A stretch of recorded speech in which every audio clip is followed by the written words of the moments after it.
আসসালামু আলাইকুম। সবাই কেমন আছেন? আশা করি সবাই ভালো আছেন। আজ আপনাদের জন্য নিয়ে এসেছি গল্পের ৩য় পর্ব। আশা করি গল্পটি আপনাদের ভালো লাগবে। তাহলে চলুন শুরু করা যাক।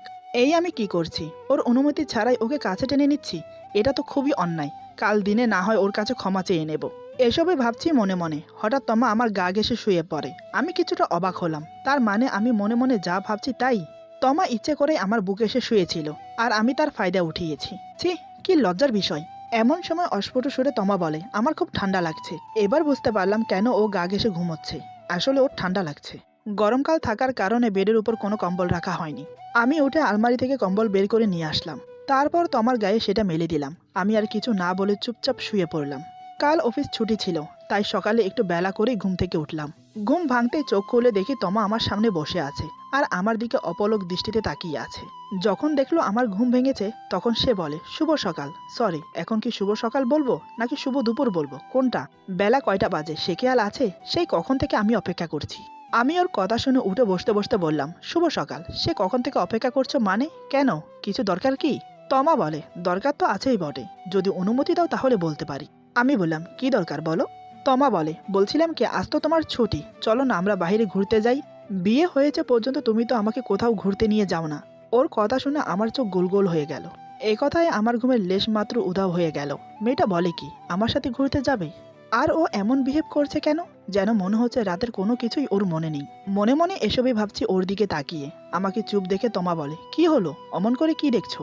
নিয়ে যাবে আমাকে ঘোরাতে? আমি নিজেকে স্বাভাবিক করে বললাম, বেশ নিয়ে যাব, কোথায় যাবে ভেবে নাও। আমার কথা শুনে তমা খুব খুশি হলো। মনের আনন্দে হেলে দুলে ঘর থেকে বেরিয়ে যাচ্ছে। এমন সময় আমি পেছন থেকে ডেকে বললাম, কালকের জন্য সরি। তমা থমকে দাঁড়িয়ে চট করে আমার দিকে ফিরে বলে, কিসের জন্য সরি বলছো? আমি অপরাধীর মতো মাথা নিচু করে আমতা আমতা করে বললাম, মানে আসলে কাল রাতে তুমি যখন আমার কাছে এসে ঘুমিয়েছিলে তখন আমি নিজেকে ঠিক রাখতে পারিনি। জানি না তখন কি হয়েছিল আমার। তারপর এতটুকু বলে আর বলতে পারলাম না। আমাকে আবার চুপ হতে দেখে তমা বলে, চুপ হয়ে গেলে যে? তারপর তারপর কি বলো? আমি নিজেকে আরেকটু স্বাভাবিক করে নরম সুরে বললাম, কি করে যে বলি, অন্যায় যখন করেছি তাহলে তো বলতেই হবে। আসলে আমি নিজেকে ঠিক রাখতে পারিনি, তাই তোমাকে জড়িয়ে ধরে ফেলেছি। তারপর তুমি নিশ্চয়ই বুঝতে পারছো। তমা একটু অবাক হয়ে বলে, তারপর কি করেছো বলো? তার মানে কি আমি বুঝে নেব তুমি ইয়েও করেছো? আমি তৎক্ষণাৎ চেঁচিয়ে বললাম, না না, এসব কিছু করিনি, শুধু কিস করেছি। আমি জানি আমার করা উচিত হয়নি। তোমার অনুমতি ছাড়া তোমাকে টাচ করা বারণ। তা জানা সত্ত্বেও আমি অজান্তে এমনটা করে ফেলেছি। আর কখনো এমন হবে না, প্লিজ তুমি কিছু মনে করো না। বোঝার চেষ্টা করো, সত্যি আমি নিজের ইচ্ছে কিছু করিনি।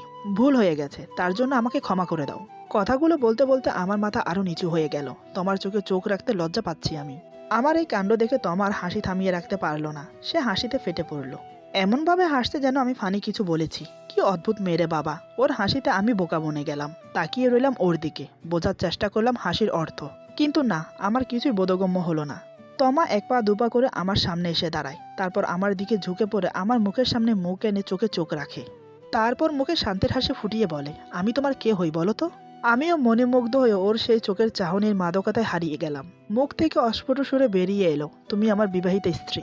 তমা বলে, তাহলে আমাকে ছুলে তোমার অপরাধ কেন হবে? কেন আমার কাছে ক্ষমা চেয়ে আমাকে অপরাধী বানাচ্ছ? আমি বললাম, কিন্তু তুমি যে আমাকে নিষেধ করেছো তোমার শরীর স্পর্শ করতে। তুমি তো আমাকে সেই অধিকার এখনো দাওনি। তমা বলে, দেইনি বলে যে তুমি স্পর্শ করতে পারবে না তা কিন্তু বলিনি। আমি নাস্তা রেডি করছি, তুমি ফ্রেশ হয়ে আসো। এই বলে তমা চলে গেল। আমি ওভাবেই তাকিয়ে রইলাম ওর দিকে। মেয়েটা আমার মুখের সামনে এসে কি বলে গেল? সত্যিই কি ও কিছু মনে করেনি? ওর কথার মাঝে কিছু একটা ছিল, সেটা কি? আরে ধেত্তেরি, সবকিছু মাথার উপর দিয়ে যাচ্ছে। কিছু মাথায় আসছে না। আমি আর ভাবতে পারছি না, তাই উঠে ফ্রেশ হয়ে নিলাম। তারপর নিচে গিয়ে নাস্তা করে নিলাম। আজ আর বন্ধুদের সাথে আড্ডা দিতে বের হলাম না। বিকেলে তমাকে নিয়ে ঘুরতে বের হব। মেয়েটা আজ নিজ থেকে আবদার করেছে। বিকেলের দিকে তমাকে বললাম, রেডি হয়ে নাও, কিছুক্ষণ পর আমরা বের হব। তমা খুশিতে আত্মহারা হয়ে রেডি হতে চলে গেল। কিছুক্ষণ পর রেডি হয়ে বেরিয়ে এসে বলে, আমি রেডি, চলো তাহলে।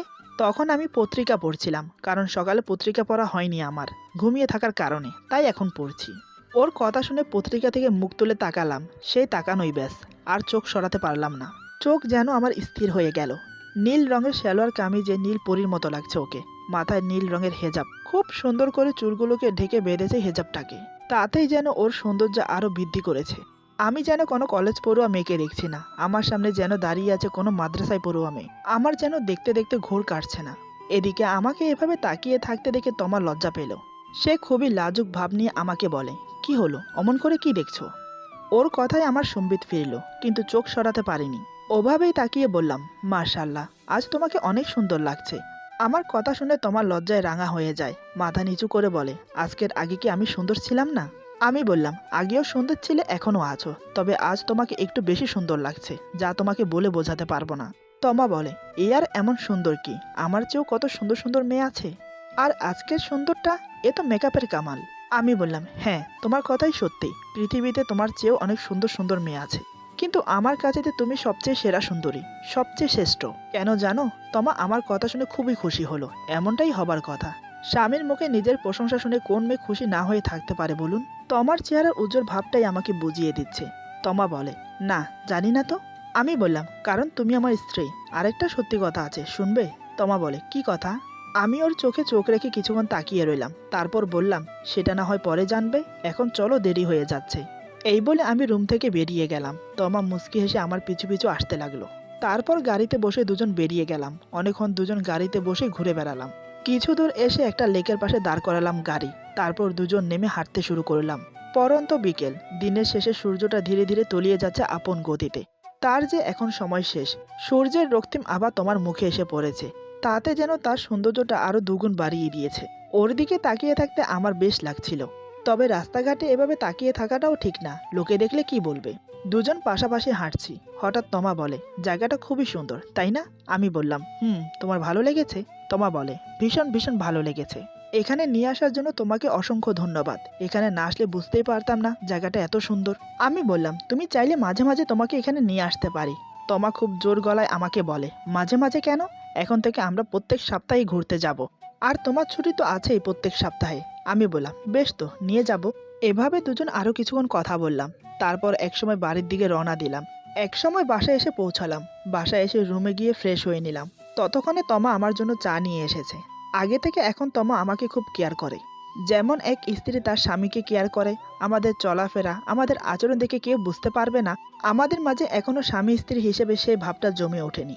তমা খুব চালাক মেয়ে। বাড়িতে মা বাবা কাজের মেয়ে আছে, তাদের কেউ বুঝতে দেয়নি আমাদের সম্পর্কটা কেমন। আমি চাটা হাতে নিয়ে একটু রসিকতা করে বললাম, তমা, আজকে চায়ে মনে হয় চিনি কম দিয়েছ। তমা ভুরু কুচকে বলে, চায়ে চিনি কম হয়েছে মানে? তুমি তো এখনো চা খেয়েই দেখোনি, বুঝলে কি করে চায়ে চিনি কম হয়েছে? আমি বললাম, দেখে মনে হচ্ছে তাই বললাম, তুমি একটু খেয়ে দেখো তো। তমা আর আপত্তি করল না, চট করে আমার হাত থেকে কাপটা নিয়ে চুমুক দিয়ে দেখলো, দেখে সবই ঠিক আছে। তমা বলে, চা তো ঠিক আছে, চিনিও ঠিকঠাক আছে। আমি ওর হাত থেকে কাপটা নিয়ে বললাম, এখন সব ঠিক আছে। এই বলে চায়ের কাপে চুমুক দিলাম। যেদিক দিয়ে তমা চুমুক দিয়েছে, আমার এই কাণ্ড দেখে তমা অবাক হয়ে গেল। এতক্ষণে যা বোঝার সে বুঝে গেছে। এটা আমি ইচ্ছে করে করেছি। তোমার লজ্জায় কিছু বলতে পারছে না, কিছু না বলে উঠতেই যাবে। ঠিক তখন আমি বললাম, কি হলো, চলে যাচ্ছ যে? তমা বলে, কাজ আছে, এই বলে চলে গেল। ও কেন চলে গেল সেটা বেশ বুঝতে পারছি। আমার এই কাণ্ড দেখে ও লজ্জা পেয়েছে, তাই অমন করে চলে গেল। আমি চায়ের কাপে চুমুক দিয়ে মুচকি হাসলাম। রাতে খাওয়া দাওয়ার পর বসে আছি, সেই কখন থেকে, কিন্তু মেয়েটা এখনো আসছে না। কি করছে এতক্ষণ? খাওয়া দাওয়া তো সে কবে শেষ হয়েছে। এসবে ভাবছি, এমন সময় তমা এসে হাজির। আমাকে বসে থাকতে দেখে সে বলে, তুমি এখনো ঘুমাওনি? আমি বললাম, না, ঘুম আসছে না। এটা বুঝতে দিলাম না যে আমি ওর জন্য অপেক্ষা করছি। তমা বলে, ঘুম যখন আসছে না তাহলে কিছু হাদিস শোনাও। আমি বললাম, কিসের হাদিস শুনতে চাও? তমা বলে, কাল রাতে যেটা বাকি রয়ে গেছে সেটা। আমি বললাম, কোনটা? তমা বলে, কাল তো তুমি স্ত্রীর দায়িত্ব কী কী সেটা বোঝালে। স্বামীরও তো দায়িত্ব আছে স্ত্রীর প্রতি, সেটা বোঝাও। আমি বললাম, আচ্ছা, তোমার দেখছি হাদিস শোনার অনেক আগ্রহ। তুমি কি এটা জানো, হাদিস সম্পর্কে সব জানার পর তোমাকে সেটা পালন করতে হবে? তুমি এখন জানো না, তাই পালন করছো না, তাতে হয়তো তোমার গুনাহ কম হবে। কিন্তু জেনে শুনে যদি তুমি পালন না করো, তাহলে গুনাহের ভাগ আরো বেড়ে যায়। যা জানবে, যা শিখবে তা পালন করার চেষ্টা করতে হবে। তমা বলে, আমি শুধু শুনতে নয়, পালনও করতে চাই। তুমি বলো, আমি শুনবো। আমি তো তোমার কথা শুনে অবাক। তাহলে কি সে ধীরে ধীরে স্বামী হিসেবে মেনে নিচ্ছে? যদি তাই হয়, তাহলে আমি ওকে প্রত্যেক রাত জেগে জেগে হাদিস শোনাবো। সেগুলো শোনার পর যদি আমার তমা আমার হয়, তাহলে আর ক্ষতি কিসের? আমাকে আনমনা হয়ে ভাবতে দেখে তমা বলে, কি হলো তোমার? এমন আনমনা হয়ে কি ভাবছো তুমি? আমি নিজেকে স্বাভাবিক করে বললাম, কই কিছু না তো, তুমি এখানে বসো, আমি বলছি। এরপর ভাবতে লাগলাম, এত এত হাদিস, ওকে কোনটা বলা যায়, কোনটা বললে ও সহজে বুঝতে পারবে। আমি কিছুক্ষণ ভেবে নিয়ে বললাম, শোনো তাহলে। ইসলামে স্বামী স্ত্রীর সম্পর্ক অন্তত পবিত্র ও মধুর। স্বামী স্ত্রী একে অপরের প্রতি ভালোবাসা সংসারে এনে দেয় সুখের ঠিকানা। উত্তম স্ত্রী আর উত্তম স্বামী দুনিয়া ও আখেরাতেও তারা সফল কাম্য। রাসূলুল্লাহ সাল্লাল্লাহু আলাইহি ওয়াসাল্লাম স্ত্রীদেরকে অনেক ভালোবাসতেন। ভালোবাসায় ছিল না কোনো মিথ্যা বেহায়াপনা বা অশালীন কিছু। ভালোবাসা ছিল পবিত্র, যা আমাদের জন্য আদর্শ। রাসূলুল্লাহ সাল্লাল্লাহু আলাইহি ওয়াসাল্লাম বলেন, তোমরা ওই পর্যন্ত জান্নাতে যেতে পারবে না যতক্ষণ না পর্যন্ত মুমিন হও, আর ততক্ষণ পর্যন্ত মুমিন হতে পারবে না যতক্ষণ না পর্যন্ত একে অপরকে ভালোবাসো। রাসূলুল্লাহ সাল্লাল্লাহু আলাইহি ওয়াসাল্লাম বলেন, যে ঘরে স্বামী ও স্ত্রী একসাথে তাহাজ্জুদের নামাজ পড়বে সে ঘরে কোনোদিন অশান্তি হবে না। বুখারী ও মুসলিম। রাসূলুল্লাহ সাল্লাল্লাহু আলাইহি সাল্লাম ইরশাদ করেছেন, যে স্বামী তার স্ত্রীকে এক লোকমা ভাত খাইয়ে দেবে, আল্লাহ ওই স্বামীর সাগিরা গুনাহগুলো মাফ করে দেবেন।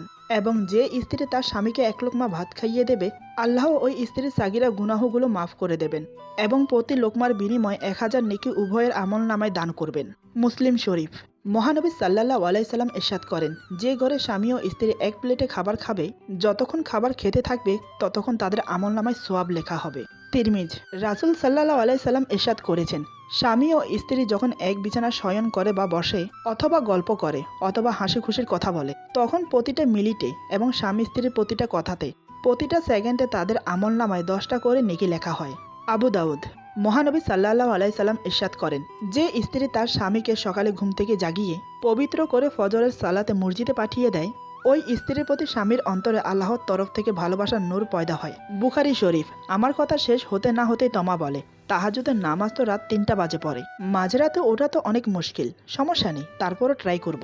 তবে কাল থেকে আমি তোমাকে সকাল সকাল ঘুম থেকে উঠিয়ে দেব, ফজরের নামাজ পড়তে যাবে। আমি ওর কথায় মুচকি হাসলাম। না হেসে কি করব বলুন? ফজরের আজানের সময় তো আমি উঠে নামাজ পড়তে চলে যাই, কিন্তু তখন সে গভীর ঘুমে মগ্ন থাকে।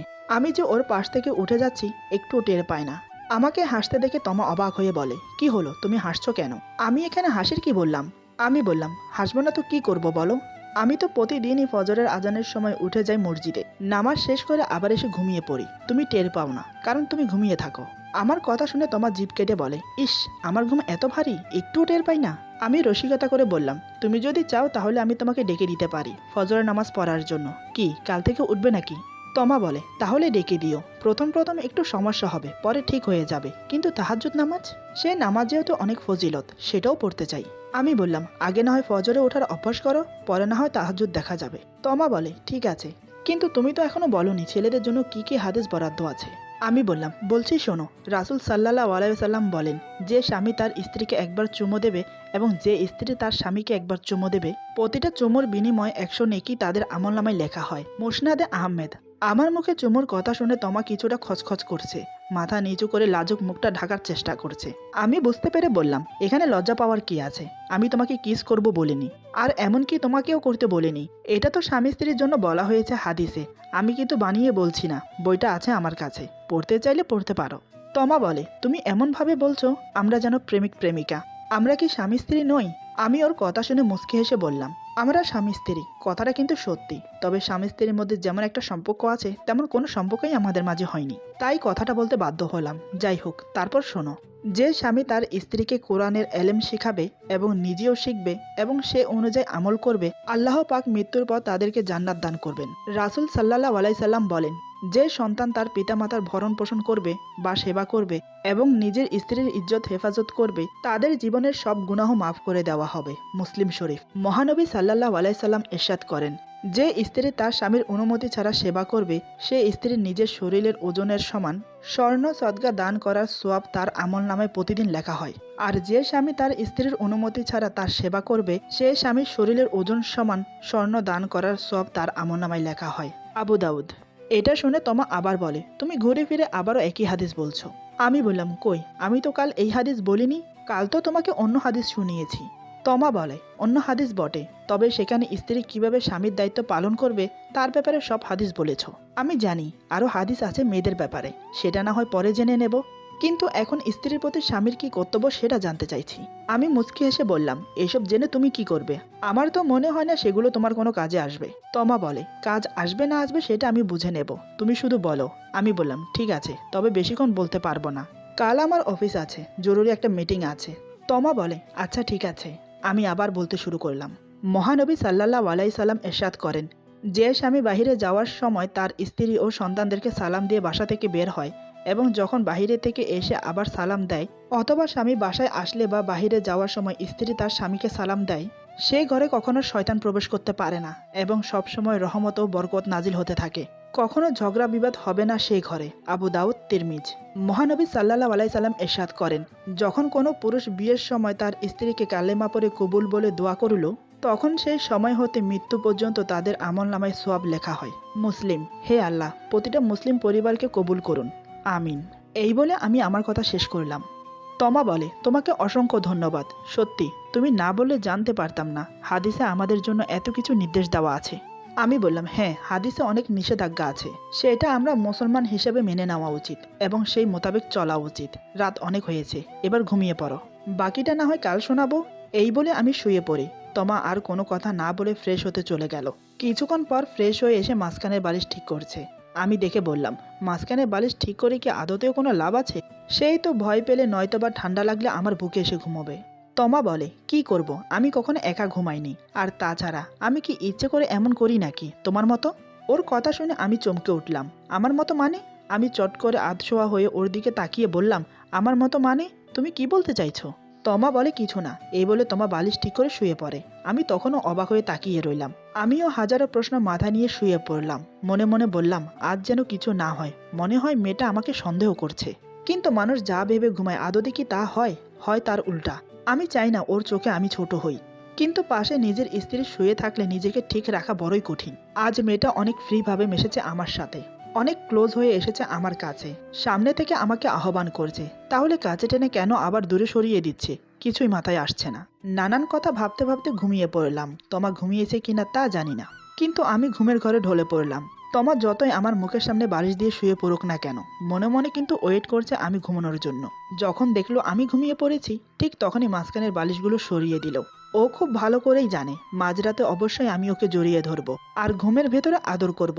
মুচকি হেসে তমা ঘুমানোর চেষ্টা করলো। এক সময় ঘুমিয়ে পড়ে তমা। মাঝরাতে যা হবার তাই হলো। ঘুমের মাঝে তমা এসে আমাকে জড়িয়ে ধরে, তবে জেগে নয়, ঘুমের মাঝেই আমাকে জড়িয়ে ধরেছে। মেয়েটা বুকে এসে পড়তে নাকে এসে লাগলো শরীরের সেই মিষ্টি গন্ধটা। গ্রানটা নাক টেনে অনুভব করতে করতে হঠাৎ আমার ঘুম ভেঙে গেল। চোখ খুলে দেখি মেয়েটা আমার বুকে। আমি কিছুটা অবাক হয়ে চেয়ে রইলাম ওর মুখের দিকে। কত নিষ্পাপ লাগছে ওর ঘুমন্ত চেহারাটা। ওর দিকে তাকালেই যে মায়ায় পড়ে যায়। কিন্তু প্রতিটা রাতে কেন এমন হয়, কিভাবে হয়, আর মাঝখানের বালিশগুলো কিভাবে সরে যায়? আমি কি নিজে সরিয়ে ওকে কাছে টেনে নেই, নাকি ও নিজে থেকে সরিয়ে দেয়, যাতে করে ও আমার কাছে আসতে পারে? যদি মেনে নেই আমি সরিয়ে ওকে কাছে টেনেছি, তারও তো কোনো ব্যাখ্যা খুঁজে পাচ্ছি না। প্রতি রাতেই কি এমন ভুল হয়? আমি ঘুমিয়ে ঘুমিয়ে বালিশ সরিয়ে ওকে কাছে টানবো, এমন ভুল তো হার রোজ হতে পারে না। কি হচ্ছে এসব? এদিকে ও মনে মনে সন্দেহ করছে আমাকে। তার ইঙ্গিত আজ রাতে সে দিয়েছে। সে ভেবেছে আমি বুঝতে পারিনি, কিন্তু আমি সবই বুঝেছি। এভাবে তো আর চলা যায় না। নিজেকে আর কত কন্ট্রোল করে রাখতে পারবো, যার বউ কিনে এত সুন্দরী? আমি ওকে ভালোবাসি, ওর মায়ায় পড়েছি আমি, তাই তো এত ব্যাকুলতা ওকে কাছে পাওয়ার। এইসবই ভাবছি তোমাকে বুকে নিয়ে। এমন সময় মেয়েটা নড়ে চড়ে আমাকে আরো শক্ত করে জড়িয়ে ধরে। ওর মুখ আমার বুকের মাঝে, মুখের গরম নিঃশ্বাস পড়ছে বুকের ওপর। চুলগুলো উড়ছে ফ্যানের বাতাসে, সেই চুল উড়ে এসে আমার মুখে পড়ছে। আলাদা একটা মাদকতা ছড়িয়ে পড়েছে পরিবেশে। আমিও যে ওর ছোঁয়ার নেশায় মাতাল হয়ে পড়েছি, নিজেকে আর ধরে রাখতে পারছি না। দু হাতে আগলে নিলাম আমার তোমাকে। মেয়েটাকে যে বুকে পেলে আমি স্বর্গ খুঁজে পাই, তখন ইচ্ছে করে ওকে সব ভালোবাসা উজাড় করে দিতে। আমিও ওকে জড়িয়ে ধরলাম, তারপর গালে গাল ঘষতে লাগলাম। আলতো করে মাথার চুলগুলো গলার পাশ থেকে সরিয়ে চুমো খেলাম। দু হাতে শক্ত করে ওর পিঠ খামচে ধরলাম। পাগলের মতো সারা মুখে কিস করতে লাগলাম। ওর ঘুমন্ত চোখে আলতো করে চুমো খেলাম। তারপর ওর চিকন সরু লাল ঠোঁট জোড়া নিজের দখলে নিলাম। ডুবিয়ে দিলাম ওর ঠোঁটে ঠোঁট। সেখানেই যেন পরিতৃপ্তির স্বাদ। কেন জানি না এত নেশা ওর ঠোঁটের মাঝে আমাকে পাগল করে দেয়। এভাবে আদর করতে করতে বেশ কিছুক্ষণ সময় কেটে যায়। তমা নিশ্চুপ হয়ে আমাকে জড়িয়ে আছে, এমন ভাবে আছে সে যেন কিছুই টের পাচ্ছে না। সত্যিই কি সে কিছুই টের পাচ্ছে না, নাকি ঘুমের ভান ধরে সবকিছু উপভোগ করছে? কেন জানি আমার মনে হচ্ছে ও জেগেই আছে। তা না হলে এত কিছুর পরেও একটা মেয়ে কেন নড়াচড়া করবে না? মনে মনে ভাবলাম আজ সারা রাত এভাবে আদর করে কাটিয়ে দেব, কিন্তু নিজের বিবেকে বাধা দিচ্ছে, তাই আর সামনে এগোতে পারছি না। হঠাৎ কি মনে হতে আমি ওকে ছেড়ে দিলাম। জানি এই পরিস্থিতিতে আমার খুব কষ্ট হচ্ছে, তারপরও নিজেকে ওর কাছে ছোট করতে পারবো না। আমি জানি ও একদিন আমারই হবে, তখন না হয় নিজের মনের চাহিদা মতো ওকে ভালোবাসবো। এসব ভেবে বড় একটা নিঃশ্বাস ছেড়ে চোখ বন্ধ করলাম ঘুমানোর জন্য। এপাশ ওপাশ করতে করতে একসময় ঘুমিয়ে পড়লাম।